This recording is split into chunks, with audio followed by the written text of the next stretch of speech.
आम्ही तिखट शंकरपाळ्या केल्या त्या आणि 1 चमचा ओवा, 1 चमचा जिरं, 1 चमचा लाल तिखट, मिरची पावडर तिखटवाली, मीठ आणि पाववाटी रवा आणि गव्हाचं पीठ, चपाती करतो त्या पिठाचे केलेले आहेत.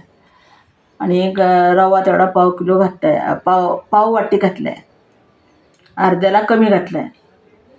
आणि गव्हाचं पीठ 2 वाट्या, 2 वाट्या गव्हाच्या पिठाला पाववाटी रवा घातला आहे, अर्ध्याला कमीच घातला आहे, अर्ध्या वाटीला कमी घातला आहे. आणि बेसन पीठ 2 चमचे टाकलं तर मोठं, फव्याचं 2 चमचे मोठं भरून टाकलं तर बेसन पीठ. आणि कसं वाटलं ते सांगा, आवडलं तर लाईक करा, शेअर करा, सबस्क्राईब करा. आणि काय कशी झाली बघा, बोट लागलं तर हे होतं या एवढे बघा.